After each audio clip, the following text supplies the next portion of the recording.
Good day. Thank you guys for tuning in and welcome to my channel. Cassie filed a 30 million lawsuit against Diddy, accusing him of rape and abuse. She says not long after she met him in 2005 when she was 19, while Puff Diddy was 40 years old, he began a pattern of control and abuse that included applying her with drugs and beating her and forcing her to have sex with male prostitutes while he filmed or watched. Well, you'll have to watch the whole video to see what is going on with the case between Cassie and Pdiddy and what he's accused of and what his lawyers are saying against it. Yeah, it's about to go down. That's all I can say. If you like my videos, please like, comment, share them, and subscribe on YouTube. And also follow my pages on Facebook and Instagram. Young woman at the time. Her name was Cassie Ventura. It was 2005. She was 19 years old, and she met and became the girlfriend and employee, she alleges, of Sean Diddy Combs of his mega record label. She was a singer herself, but she goes on to say that during this time that she was abused, she was a part of the cycle of violence, physical and sexual abuse. There was uncontrollable rage. Some of the specifics she says that she was raped in her own home when she tried to leave him, that she was often beaten, kicked, punched, stomped on, resulting in bruises and burst lips, black eyes, and bleeding, that he blew up a man's car at one point when he thought that that man was interested in her, that he introduced her to a lifestyle of excessive alcohol, substance abuse, and required her to produce illicit prescriptions to satisfy his own addictions. Now, there are always two sides to every story,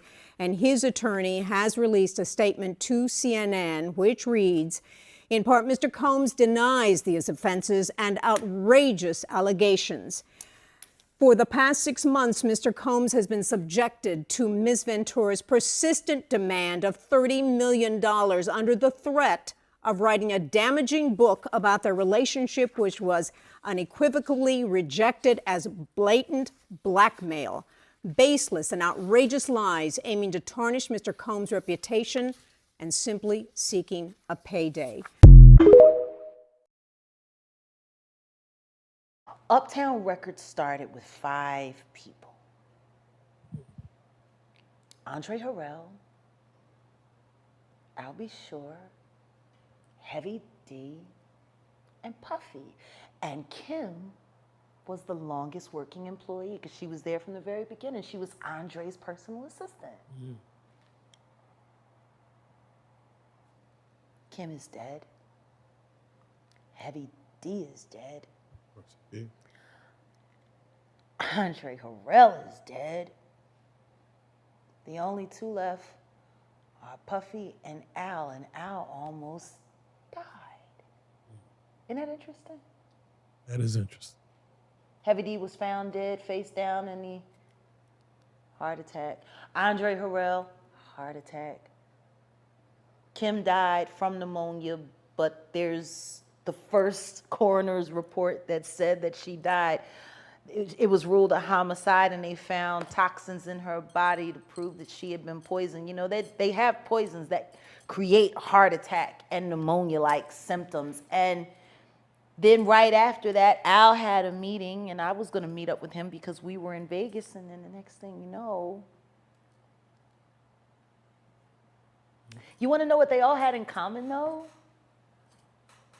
The survivors and the late of Uptown Records, they were all writing tell-all books.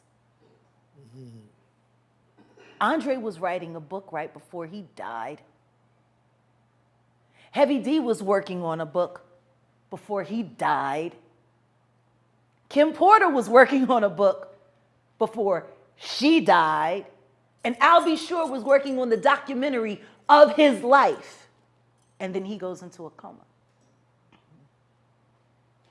Has Puffy ever been in a coma?